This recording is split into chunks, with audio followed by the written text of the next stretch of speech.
Hello everyone, it's me again, the board, and today, actually I couldn't sleep last night because I've been struggling to put in words what I want to say, and I'm just hoping and praying that you guys would forgive me if I say something that is not correct. I'm not a financial advisor. In fact, I've got absolutely no credentials. I've got no credentials whatsoever. Uh, I'm just a normal human being. I don't even have a degree in anything. Okay. I've just got almost 63 years worth of experience. That's all. Okay. So I'm hoping that you're going to hear what I've got to say, and if you disagree, well, man, as long as we learn something, that's the most important thing. Okay, so I'm going to talk about investment. Now, I said I know nothing about finance, but I'm going to try and help those who are on the same level as me, and just kind of get an idea. If you think I'm wrong, well, it's fine. I don't have a problem with that. Okay, but listen to what I've got to say. Okay, so I think we are on board. Remember the board talking. The board is actually the board is actually trying to teach us something. Okay, we're on part 7 already. Be a nice thing to go back through all the parts and actually see them again. I might upgrade 1 or 2 as we go along. And we're going to talk about investment. That's the topic for today. Okay, so let's take it and let's see if we can go with this thing. Okay. Now, the minute I say investment and Crowd1 in the same sentence, I know everybody's going to say, but Crowd1 is not an investment company. Now, I'm kind of going to disagree with Crowd1, and maybe they can help me. I don't know. Just you guys help me out here. When I joined over a year ago, it took me about 3 years. Oh, sorry, I said. Let me repeat it. It took me about 3 months just to kind of suss it out. You know, I mean, I don't just go into something. I kind of look at all the angles and do research and whatever before I make a decision. I'm not as gullible as most South Africans are. Just sign up and pay 2,000 Rand, and then at the end of the day, they don't know what the hell's going on. I kind of done my research, done my homework, and till this very day, I still try to understand. But I signed up with the idea that this was an investment company. Okay? Now, what do I mean by investment? I don't know. Some of you don't know what I'm talking about because this is we don't use this language anymore. But when I signed up, I was told just that if I pay 99 euro, which is now 109 euro, but if I paid 99 euro, I would get 100 euros of investment in as far as owner rights. Now, all this has changed. And yes, maybe if the Crowd1 were to say yes, that in this day and age, they're not an investment company, that's true. But when I joined, it was an investment company. And I'll tell you why I say that. Because they gave you these owner rights worth 100 euro, and each owner right was valued at 2 euros. So for them to say they're no longer an investment company is like saying that when I put my money in the bank and the bank gives me a dividends after 3 months or whatever on what I've got in the bank, and then turn around and say, we're no longer a bank. That doesn't make sense. We're no longer a bank, but we will give you dividends every 3 months. That doesn't make sense. So today, where there's no Crowd One rewards, I can say yes without a shadow of doubt. It's not really an investment company. It's a normal company like everybody else. You go through leadership, coordinator, manager, director, and so on. And that kind of formulates a business. Okay? But when I started with a view of investment.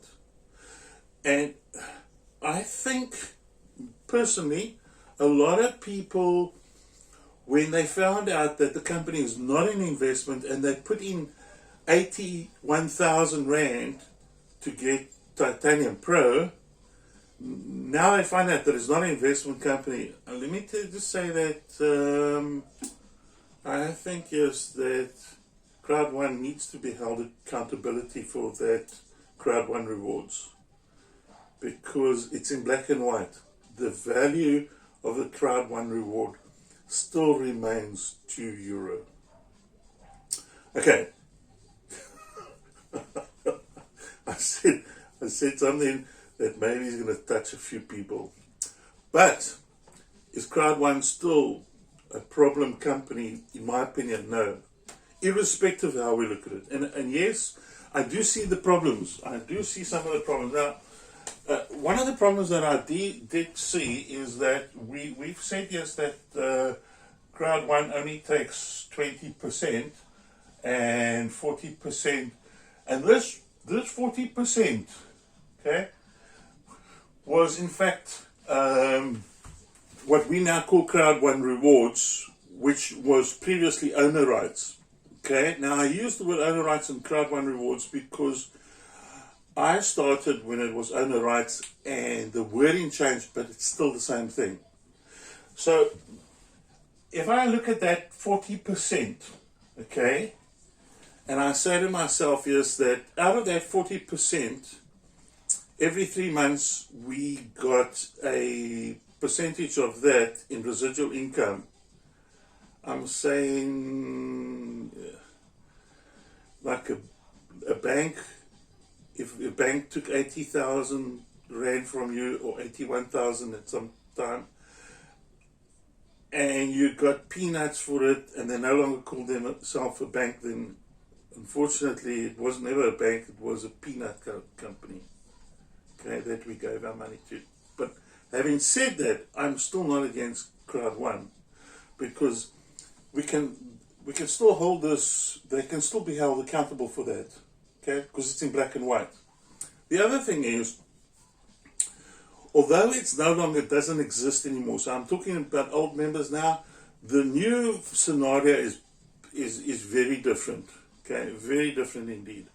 And let me just say, out of the 40% on this side, I can say that even that 140% is better than every single multi-level marketing company I know. So I would not destroy Crowd One simply on the basis of the question mark around Crowd One rewards, or the question mark around the previous owner rights. Okay. What I am concerned about now is still the word investment, which I've rubbed off.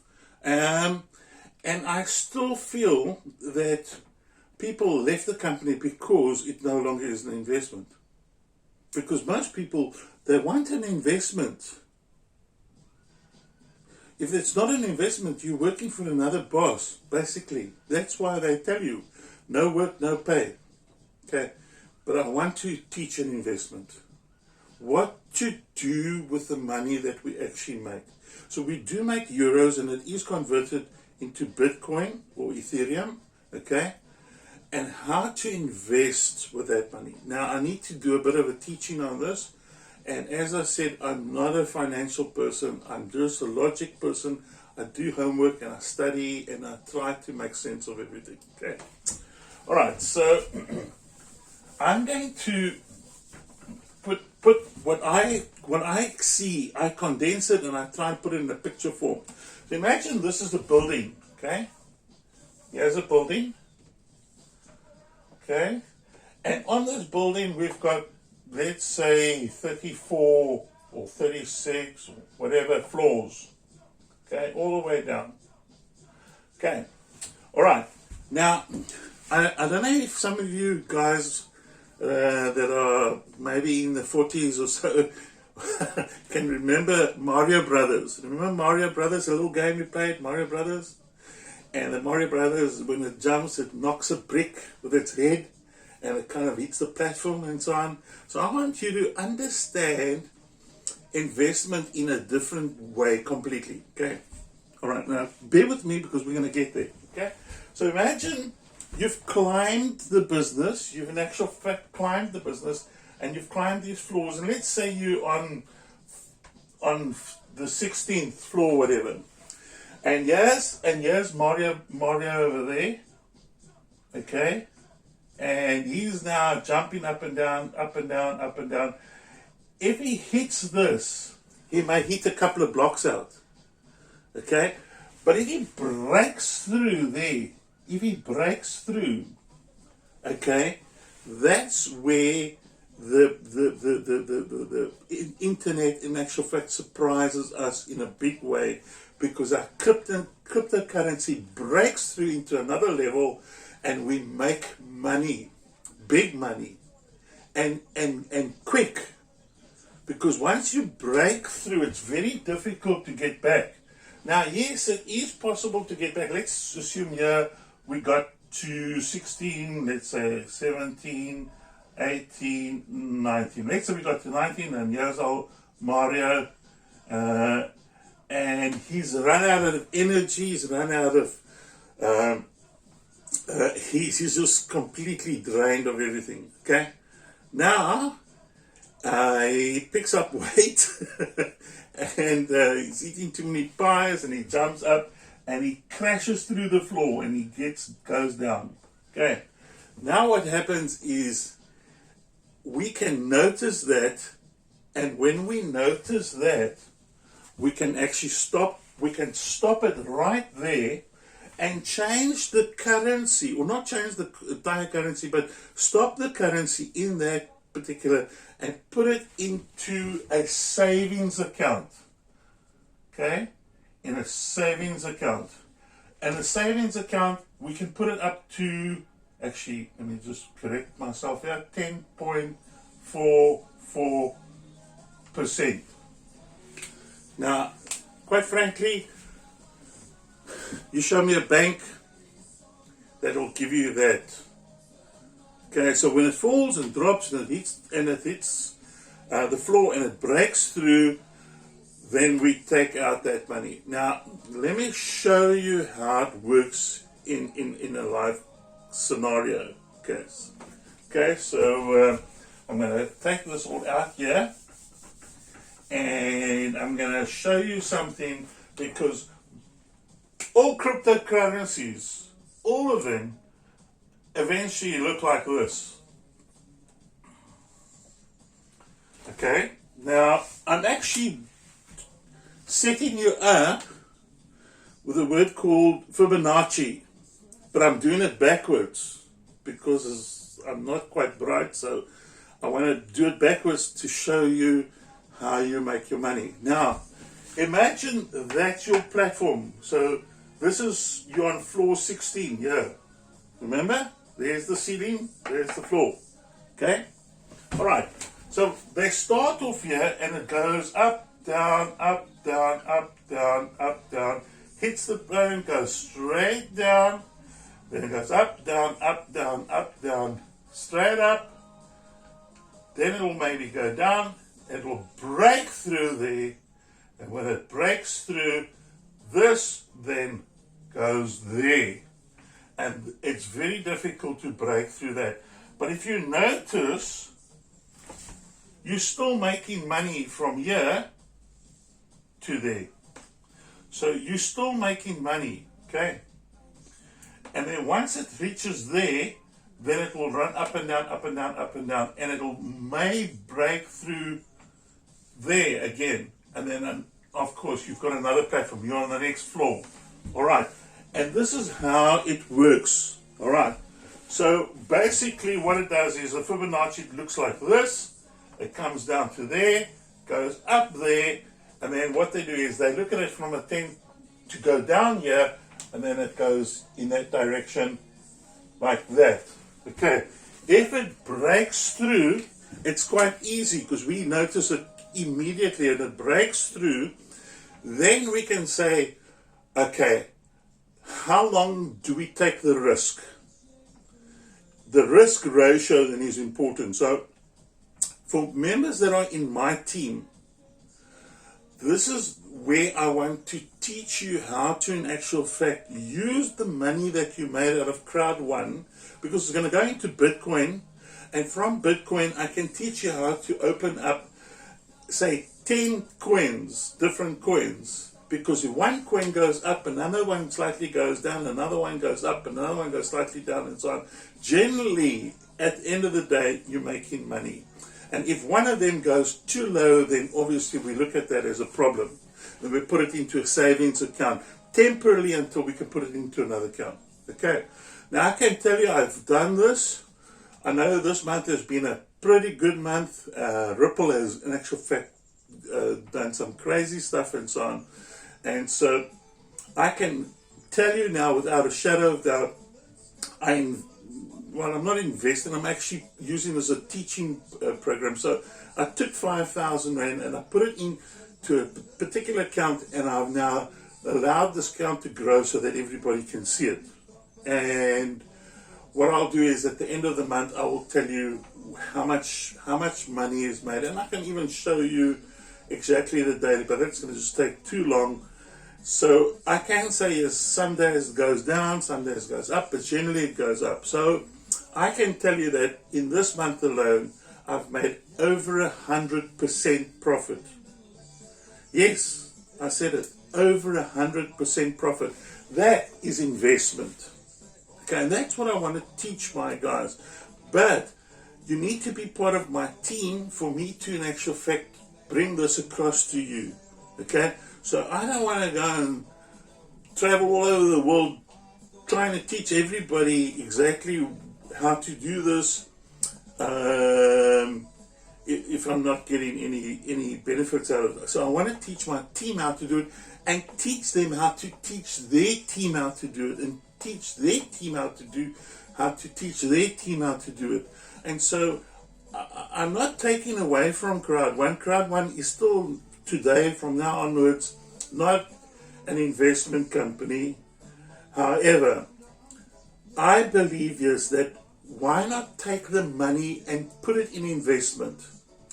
And this is important, very important. To me, I think if we as normal human beings, and I include myself as well in this scenario, the problem is the minute we get money to that kind of up and down, it starts to mess with emotions. So listen to what I'm telling you. You've got to take your emotions out of the aquarium. And money is a problem because it is attached to our emotions. We need to understand that. And so I want to put it to you this way, that cryptocurrency is here to stay. It's not going to go away. Bitcoin is going to be here forever. There is nobody that can hack into Bitcoin. If people tell you that they've hacked into any cryptocurrency, they're lying. What they do is they hack into your phone and they get your keys and they take out your account within you, but they can't go and get into the currency and take the money out. It's impossible. Okay? So, this is my scenario. I think there are three things that we need to invest in. Okay, number one, I think we need to invest in a pension. Might be a bit late for me. So the next step is to get an account, okay, running, okay? Then what you do is from your account capital, okay? So there's a account capital, okay? What you need to do is you need to only take out 10% of your capital. 10%. Now, if your 10%, let's say your 10%, if you can see this, your 10% is equal to your salary, then I can say yes, without a shadow of doubt, you are making more money accidentally than you're making on purpose. Okay. Then you can actually know without a doubt you've got 90% still in your account, you're only earning a living of 10% per month. Then you can leave your company, and in fact, you can then start doing what I do on a daily basis. You can actually go to bed when you want to, wake up when you want to, and you can enjoy life. All right. So I can only tell you now that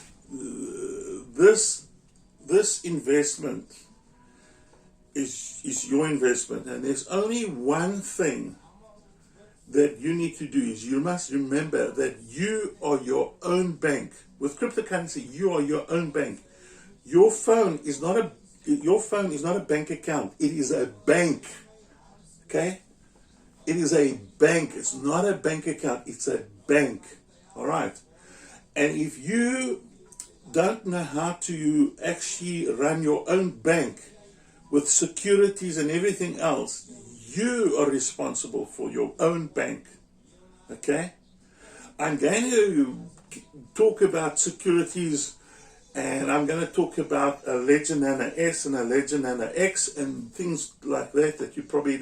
That's not important at this stage because many of you haven't even got anywhere near this. All I want to do is I want to teach you the investment side of the company. But it really doesn't matter what company you're in. You can be in any company. I'm just doing this for Crowd One members in my team. So thank you very much. God bless. I know this was a bit heavy. And I'm just hoping that, you do. You don't have to put the thumbs up or thumbs down or share or anything. I don't care. You don't have to do any of this stuff because that doesn't bug me. It doesn't worry me. Okay? What interests me is that you learn something. And if you've learned absolutely nothing of what I've just said, then go and do research. Go and study. Do research. Because we all want to become wealthy, but we don't want to put any effort in it. We want to have investment. We want the best investment, but we either take risks or we just give it to somebody else so that somebody else can do it. You're not interested. And that's probably one of the reasons why most people are just where they are. So, man, you know what? Let's just leave it at that. I love you. Maybe till next time we'll see if I can wake up with something else, something more exciting than all this. All right. God bless.